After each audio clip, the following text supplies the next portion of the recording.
চলো যাই জঙ্গলে। পাঠক বাঙালির জঙ্গল দর্শনের কথায় যেমন বুদ্ধদেব গুহর লেখার প্রসঙ্গ উঠে আসে, তেমনি সুকুমার রায়ের হেসোরাম হুঁশিয়ারের ডায়েরির কথাও বাদ দিলে কিন্তু চলবে না। আর বাংলা সিনেমায় প্রথম দিকের জঙ্গল প্রসঙ্গে স্বভাবতই উঠে আসে সত্যজিৎ রায়ের অরণ্যের দিনরাত্রির কথা, যা কিনা সুনীল গঙ্গোপাধ্যায়েরও অরণ্যের দিনরাত্রি।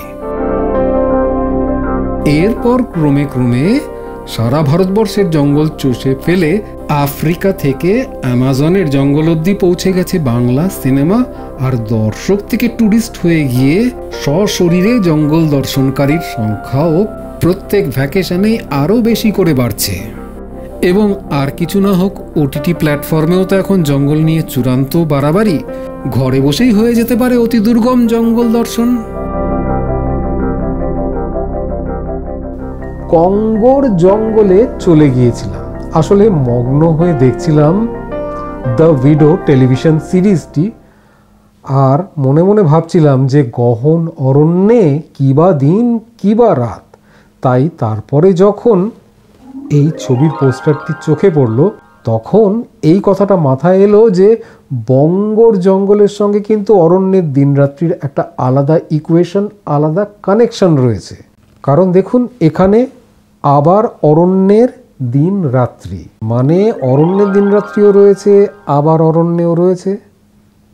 সেই ছোটবেলার একটা ঘটনা মনে পড়ে গেল। তখনকার সময়ের গোলাপি রঙের 20 টাকার নোট আর গোলাপি রঙের 2 টাকার নোট, দুটোই ছেঁড়া নোট। দুটো ছেঁড়া নোটের অর্ধেকটা অক্ষত অংশকে জুড়ে একটা নোট তৈরি করে রাতের অন্ধকারে সেটা চালাবার চ্যালেঞ্জ নিয়েছিল এক ব্যক্তি। তারপরে কি হলো না হলো সেটা অপ্রাসঙ্গিক, এবং এই পোস্টারের সঙ্গে কোনো তুলনা টানারও চেষ্টা করছি না। কিন্তু এটা ঘটনা যে অরণ্যের দিনরাত্রি 1970 সালে সত্যজিৎ রায় এই ছবিটি যখন তৈরি করেন সুনীল গঙ্গোপাধ্যায়ের একই নামের উপন্যাসের ভিত্তিতে, সেই উপন্যাসটার রচনার পেছনে কিন্তু কোনো সুনির্দিষ্ট পরিকল্পনা ছিল না, একটা প্রয়োজন ছিল। তাই এখানে এই পোস্টারটির ক্ষেত্রে আমার মনে প্রশ্ন জাগে যে পরিচালক সুমন মৈত্রের মনে কি পরিকল্পনা ছিল ছবির এই টাইটেলটি নির্বাচন করার পেছনে। সেই প্রশ্নের কোনো স্পষ্ট উত্তর আপাতত জানা নেই, কিন্তু অরণ্যের দিনরাত্রি বা আবার অরণ্যে সংক্রান্ত অনেকগুলো ইন্টারেস্টিং ট্রিভিয়া শেয়ার করার রয়েছে, যার জন্য এই পুরো ভিডিওটি অবশ্যই দেখুন। ভিডিওটি ভালো লাগলে লাইক করুন, শেয়ার করুন, চ্যানেলটি সাবস্ক্রাইব করুন। বাঙালিদের যা কিছু কাজ, নতুন কিছু সৃষ্টি, তা হয়তো এই আড্ডার মধ্যে থেকেই বেরিয়ে আসে।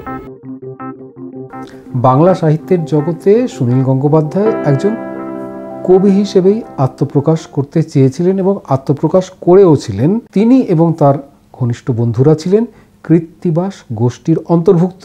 কৃত্তিবাস নামক পত্রিকাটি প্রকাশ করার সুবাদে তো কবিতার সঙ্গে এই দিন যাপন যখন চলছিল, তখন দেশ পত্রিকার সম্পাদক সাগরময় ঘোষ একরকম জোর করেই প্রায় সুনীল গঙ্গোপাধ্যায়কে দিয়ে তার জীবনের প্রথম উপন্যাসটি লিখিয়ে নিয়েছিলেন শারদীয়া দেশ পত্রিকার জন্য।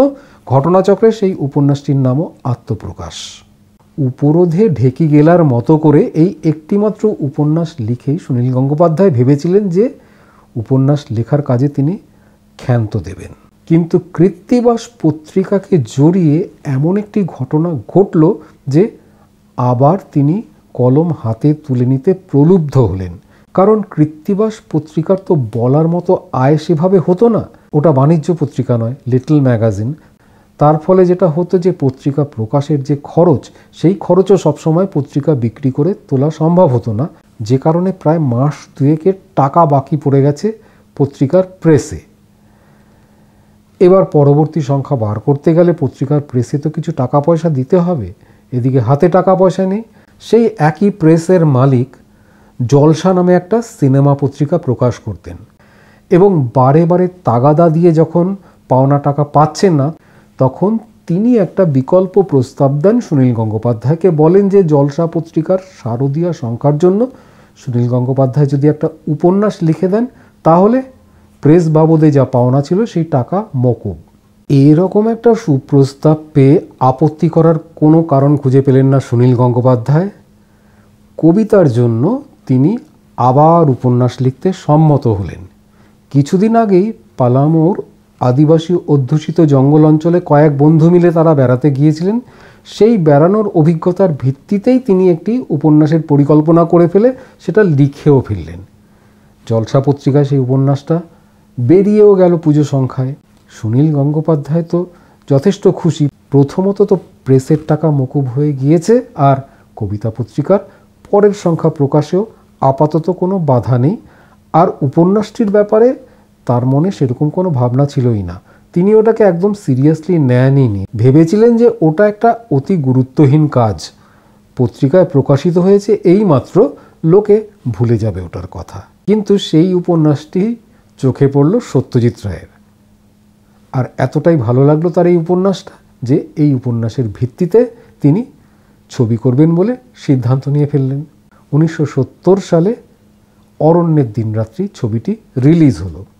তো এই উপন্যাসে পালাউমোর জঙ্গলের যে পটভূমিকা, এই পালাউমো প্রসঙ্গে আর একটা ইন্টারেস্টিং তথ্য এখানে উল্লেখ করে রাখি যে আরও একজন প্রথিতযশা বাঙালি সাহিত্যিক এই অঞ্চলকে নিয়ে পালাউমো নামেই একটি বই লিখেছিলেন, যদিও সেটা উপন্যাস নয়, একটি ভ্রমণ কাহিনী বলা যেতে পারে, যে ভ্রমণ কাহিনীতে ওখানকার আদিবাসীদের সম্বন্ধে এবং নৃতত্ত্ব সম্বন্ধে অনেক রকমের তথ্য রয়েছে।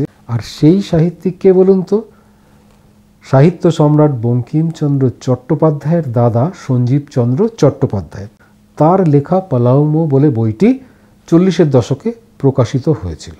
তো ওই বইটিতে যেরকম ওই অঞ্চলের আদিবাসী সংস্কৃতির প্রসঙ্গ এসেছিল, সেরকম আর একজন সাহিত্যিক বিভূতিভূষণ বন্দ্যোপাধ্যায় তার আরণ্যক উপন্যাসেও কিন্তু ছোটনাগপুরের ওই অঞ্চলের অরণ্যকে পটভূমি করেছিলেন এবং সেই অরণ্যের সঙ্গে মানুষের যে যোগসূত্র, সেই যোগসূত্র ওই কাহিনীতে উঠে এসেছিল।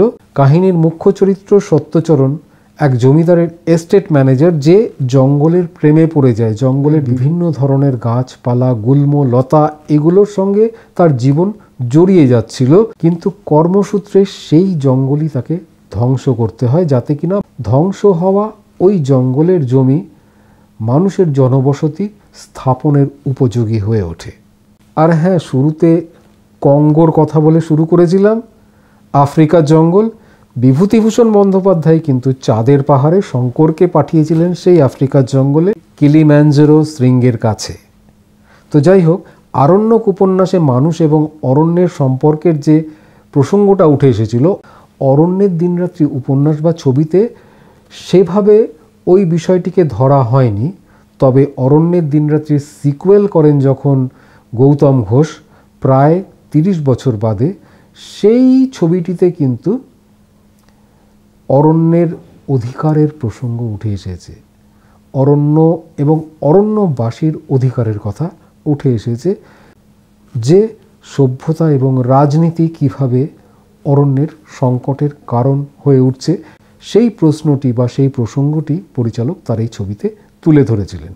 তো যাই হোক, এই দুটি ছবি, অরণ্যের দিনরাত্রি এবং আবার অরণ্যে, দুটোই জাতীয় স্তরে অনেক পুরস্কার জিতেছে। অরণ্যের দিনরাত্রি আন্তর্জাতিক স্তরেও পুরস্কার জয় করেছে।